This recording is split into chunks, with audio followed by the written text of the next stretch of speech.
Bianca Carpinelli, thank you so much for taking the time today. It's great to see you here at the IAEA Climate and Nuclear Conference. Thanks to you for the invitation. I'm pleased to be here and talking about different professional paths and opportunities that we young professionals can have in the nuclear sector. Yes, I mean, it's amazing how quickly and how far you've progressed along. So I'm excited to hear about everything. Have you been to Vienna before? Okay, thank you for that. Thank you for the compliment.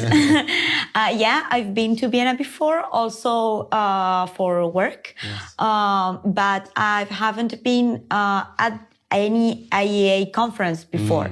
So I'm so excited about that. This is my first too, and it's good. They've got a lot going on. I think it's pretty important that they've brought together these themes in the same room, same time, climate and nuclear. Yeah, and so many young professionals as well. I wasn't expecting that. Yes, they've done a good job. Yeah. Okay, so to you, tell me your story. So you're from Argentina. Okay. Were you born there? Yeah, I was born in Argentina.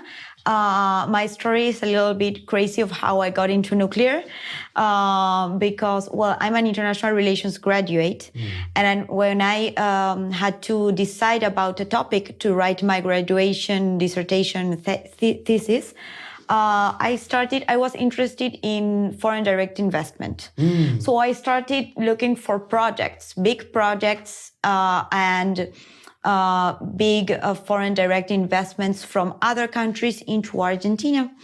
And in that search, I found something a little bit different in terms of economics, let's say, but I found the interesting project of the export of the Wallon-1 reactor from China to Argentina. At the time, I didn't know even how a nuclear reactor worked. And I said, I don't know how this works, what this does, but this is gonna be huge. And I don't know what this means, but I'm gonna study this. Amazing. I don't know why I had that feeling. And I remembered that one of my professors was doing something with nuclear. But I was very naive because my professor wasn't doing something with nuclear. He was the Deputy Secretary of Nuclear Energy. So I sent him an email. Hey, I remember you did something with nuclear. I want to study this. And he was so polite. Yeah, of course, come to my office. I will help you. And when I got there, oh my God. You didn't know what you were stepping into. Something with nuclear. I was like, oh my God. I'm here. And he was a professor. What's his name? Mr. Julian Gadano. He is the Deputy Secretary of Nuclear Energy. And I presented to him my graduation dissertation thesis. He loved it. We started working on that. He was mentoring me. Yes. And 3 months after I started working with him as his advisor at the Undersecretariat of Nuclear Energy. Okay, you just went too fast in that part. And there the adventure started. Yeah, no. Because you obviously did something to take on that much responsibility so quickly. Something that you did in that period of time as a student must have impressed him. No, it was as quick as I told you. Yeah, I went there, represented the project. He said okay, what was the project on? Tell me about this project. No, it was the graduation dissertation thesis about to study the case of this export, the Wallon-1 from China to Argentina. And I studied this case. How do you study it? Do you call people up? Do you read papers? My method were interviews, effectively, because he said, best method ever. It's just this, because he told me, first I will explain you how our nuclear reactor works. He explained, that was the first meeting. He explained that, and I told him, hey, this didn't happen yet. So the only way I can get information is interviewing people. Perfect. I will introduce you to those people. And 1 week after, his advisor at that time, one of his advisors at that time called me, and she was leaving to study abroad. And so I stepped in. That's Amazing. It. Yeah. And there the adventure started. And as a young professional and a woman in this sector, wasn't easy at the beginning, of course. It wasn't easy. No, it wasn't easy. No. What was some of the pushback that you got? In the first place, when I started the first weeks at the office, I studied a lot. Like I studied what I had to work on, you know? Like I spent a lot of time studying about the sector. Yes. Because you have to know about it. Yes. And you have to know about it in detail to talk about it. If not, it doesn't make sense. So I studied a lot in the first place. And then I was just like immersed in this adventure and things started happening. Yeah. And I've been in Vienna before a couple of times because I'm the ministerial representative at the NSG, the Nuclear Suppliers Group. So I come here to the meetings. And well, all these international contacts just happen and they are amazing. And at the first stage of this path, I was very afraid because I wasn't meeting young people and I wasn't meeting women. And well, then all those things started to happen, you know, and now I'm meeting young professionals and I'm meeting women and it's amazing. But and why do you think that is? What have you noticed about the industry that has accounted for this? Okay, I don't know if only the industry. Like, I think here we have, this sector is divided in three main areas that are not always merging or interconnecting. They are going through different parallel tracks. What are these areas? Research and development and, well, universities, academy, that's like all one path because, well, you know, universities, there's a lot of research and development, it's everything connected.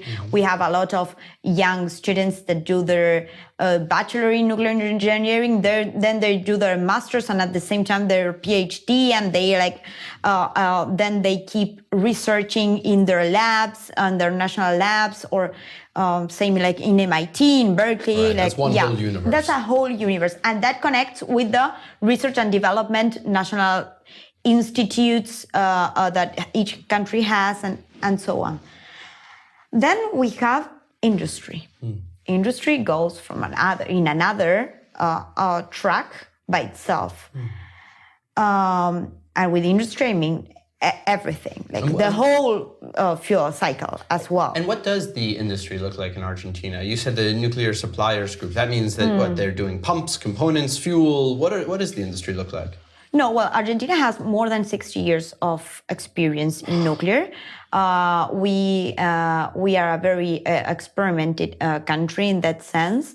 And the Argentine nuclear sector is constantly expanding, so that's amazing. And well, yeah, industry is partly private, partly public, and it's again constantly expanding because Argentina has a very long-standing nuclear tradition.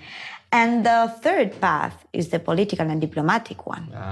So what I think is that, or what I see, or what I humbly observe in the sector is that these three areas are going like through its own tracks, are not necessarily merging or contacting constantly. And are you going to step in? And I think that should happen, and I think that is going to happen with our generation. Yes. Because we're more connected. Yeah, and also But you specifically, it sounds like this is a mission for you that you want to lead. You want to actually bring these three different worlds together more. Yeah, I would love to. I'm doing that, like in my own experience. I've been to the Nuclear Innovation Bootcamp at the NEA, OECD in August. I was like, there were two policy people, like me and another guy, and all the other participants, the other 26 participants were all from the technical, studying, research and development sector. And it was amazing talking with them. There were people from industry as well, of course. And I learned so much from them. And as well, they learned so much from me because we are like in the same sector, but in different worlds. Yes. So I can explain them about international law, international treaties, which are the international bases that we are discussing, which are the main challenges we have, export control, and so on. And they are so good at what they are doing, researching or in industry, creating industry partnerships. They are so good at what they are doing, and they are also so young that it's very enriching from both sides. Yes. So I think we should do these things more. And the sides do need to communicate more because, so nuclear is complicated. It's complicated across so many different facets, but we need more deployment. And since that barrier to entry is higher because of this complication, unless we have all of these sides talking, the technology people talking to the policy people, because as we deploy these projects, they're so interconnected. And we need, even as this next generation of nuclear designs happen, they need to be thinking about it with policy in mind as well. Of course, yeah. And that's what I'm saying. These like three areas that I described, it's not that that defined maybe. It's just my mental mindset in order to understand it better. But what I mean is that we should be merging and connecting much more, because it doesn't have sense. If I am a policy person, if I don't know which recent technological developments are being cooked, not the ones that are released, that are public, that I can read in the news or that I can read in different technology blogs. I'm not talking about that. Yes. I'm talking about the technology that is being cooked in universities, in national labs, and that young people are developing and researching and experimenting with. If I don't know about that, I cannot project on policy that is going to be useful for them. Yes. And at the same time, if they don't know which restraints they have in policy, they will not be able to implement those things in the future. Yes. So if we don't talk to each other, the same with the industry, if I don't know which are the things that industry is worried about, or the things in which policy guidelines are affecting industry development, industry is not going to be able to expand and expand this technology that is so useful for us nowadays, for example, to mitigate climate change, and the other way around as well. If the industry is not conscious of the policy guidelines they have to follow, they will stamp into a wall at some point. Right. That's why also outreach to industry, it's so important. And so what formal mechanisms are in place right now? Because at least in the US, we have lobbyist groups, let's say like NEI or something, that kind of serves as a communication tool between industry and policymakers. Do you guys have something similar in Argentina? Well, in Argentina, we have the Undersecretariat of Nuclear Energy that was created 4 years ago by Mr. Gadano, who is the Deputy Secretary. And so you are that interconnect. No, I don't know, but his intention was to coordinate the sector. Yeah. And I think it has that intention, because to coordinate the sector is to have a coordinating body that can see the whole picture from above and can say, okay, this is happening in industry, this is happening in our research institutes, this is happening in international diplomacy, we're having these relations with the world, and seeing that big picture from this coordination body, I think it helps a lot. Anyways, I think that we should have more initiatives and more channels of communication between them, not just only from them to the coordinating body and from the coordinating body downwards, but also between them, intermediate channels that can connect between the three areas or more. Maybe I'm missing something. So tell me, what does the Argentina nuclear industry look like today? You say we've got this long-standing tradition, 60 years of development. I know you guys have a couple power plants. How many power plants? Yeah. How many? And then you got a big research program, right? You export research reactors. Is that true? Yeah, we do. We have a company that is called INVAP that exports research reactors. And at the same time, in terms of power generation, we have 3 nuclear power plants. 2 are in Buenos Aires and 1 is in Córdoba province. The one in Córdoba province has been life extended. So that's very interesting because it's gonna be on for 30 years more. And it has been life extended with all Argentinian work and So you really do have the entire supply chain. We do. The 3 of them are operated by Nuclear Electric Argentina. What types of reactors are these? We have 2 Siemens and 1 CANDU reactor. And the Siemens are PWRs? Okay. PHWRs, I'm sorry. The heavy water reactors. We have I didn't realize that Siemens built heavy water reactors as well. That's amazing. And then, are there plans to build more? Is the question? Okay, tell me about that. Well, we are having plans of doing a 4th NPP in collaboration with China. Okay. We are trying to jump into the PWR. Yes. Into the rigid uranium technology. And that's just and because light it's water. more standardized across the global supply chain? Is that the idea? It's because this China just wants to build it. No, because this technological jump is necessary. Yes. We need to do that at some point, and now it's a good opportunity. But the most promising project we have right now is the CAREM. We are building an SMR prototype in Buenos Aires, in Buenos Aires province. And who is building that? Is that INVAP? Are they designing No, it's the National Atomic Energy Commission right now. So another player. But there are also private companies being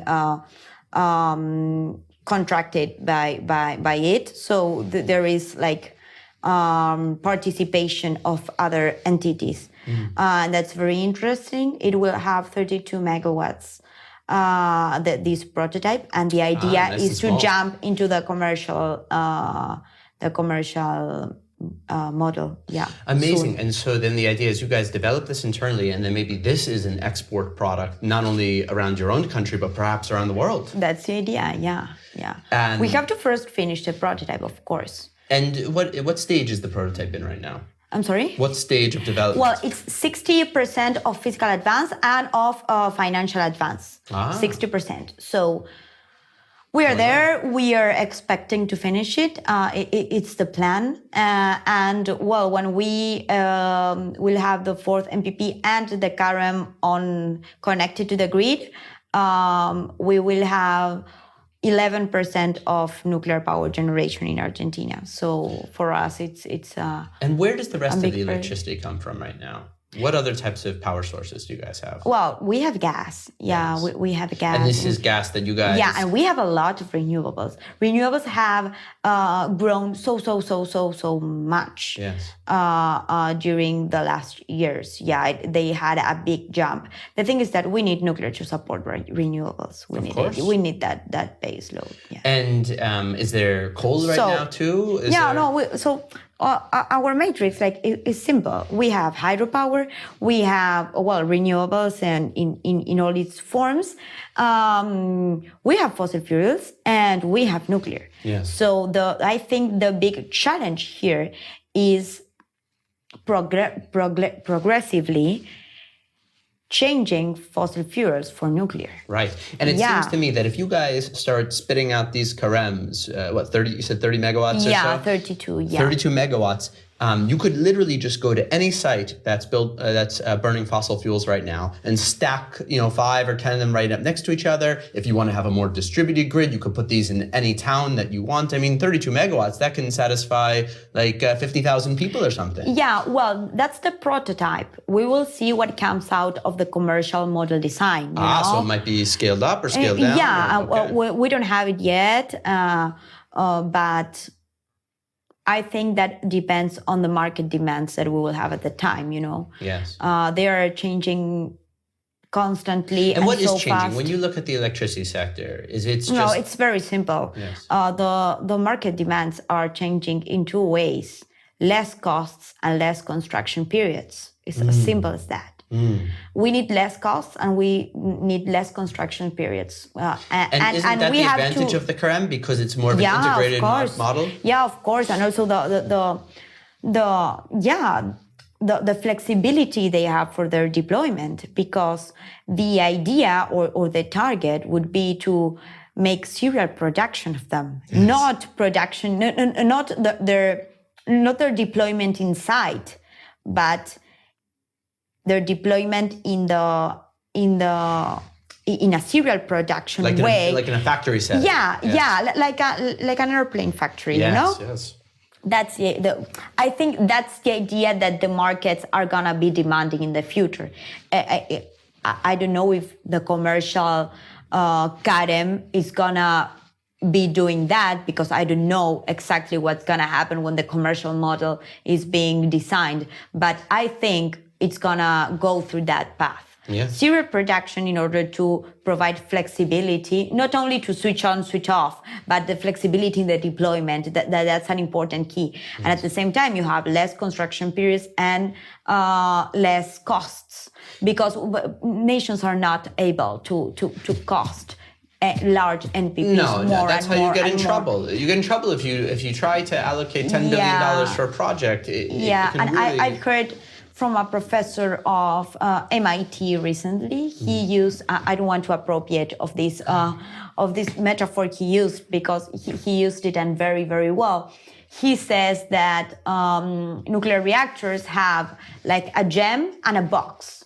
The gem is always the same, and it's always gonna cost approximately the same. The gem is the core of the reactor, you know, the thing that produces power generation, to say it like in a simple way.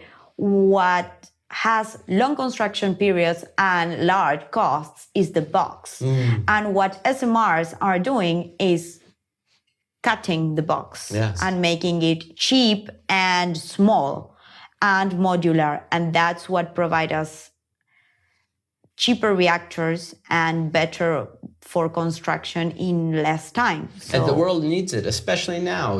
We have to focus in the box. Yes. And that's not... It is a very important technological challenge, but we already have the gem. Yes. So...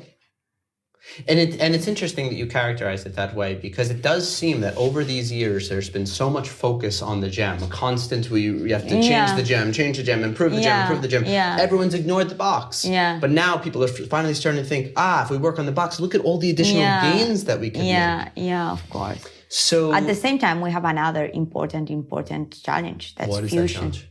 Fusion? Yeah. Are you guys working on that down there? No, we're not. Okay. No, we're not. We're not. But I think our generation has the challenge. We're going to face that challenge. Yes. And it's a very important challenge that can be amazingly used for power generation. Well, but that's away from Argentina for now. Like, I cannot get into that, but I know, and I have known a lot of young people working in fusion, and that's amazing, because they are really, really looking to the future, and they are the ones that have to be working on that, not the new generations. Yes. And tell me about energy demand as well. In terms of, in Argentina, do people have power when they need it? Is the economy growing? How do we think about energy as it relates to prosperity and not just climate as well? Well, okay, energetic demand is growing everywhere. Yeah. Like, we have extreme cases, like China, for example. Yeah. But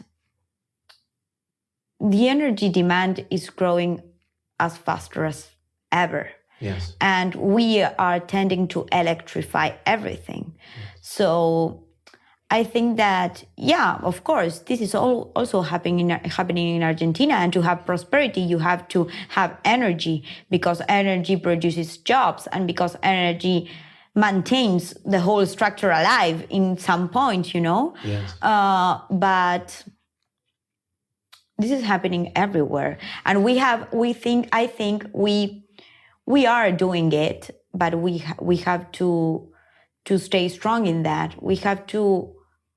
Okay, the consequences of using dirty energy is not affecting us as particular nations. It's affecting us as a globe. Yes. Climate change sees no borders at all. And so I think we should be thinking in a global way about energy demand, about how to supply it, and the points of interaction between energy supply and energy demand. So let's talk about climate now for a second. What does the average person in Argentina think about climate change? Is it a concern to them, top concern, bottom concern? Where does it go? It is, and it's being used politically also, like for a political campaign. And I think that's a very good idea. Like, I support it because although it's being used for political reasons, it's being brought into the discussion table. So we welcome it. It is an issue as it's being all around the world. We have very young ambassadors that are going all around the world talking about this, like Greta Thunberg. She is making like a big move in that sense. I admire her strongly because she's waking up a lot of consciousness. Well, this is impacting in Argentina as well, but the power of this consciousness about climate change is not coming from above, it's coming from us. Yes. And even I have a little sister. She's not like that little, she is 19, but she has even more conscious, she's more even conscious about the environment than I am in her daily choices, you know? Yes. So I see this progress like from generation to generation, and I think that's amazing. And what about you? So you've already accomplished so much so quickly. You know, what's next for you? Where do you see your role in the broader picture of nuclear and energy and the whole world evolving over time?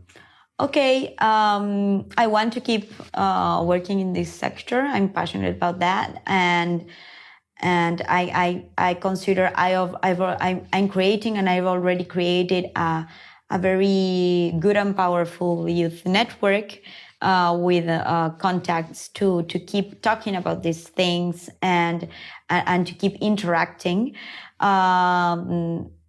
But I really don't know. I would really like to have like a more global role at some point. Like I love working for my country. It's a very big honor.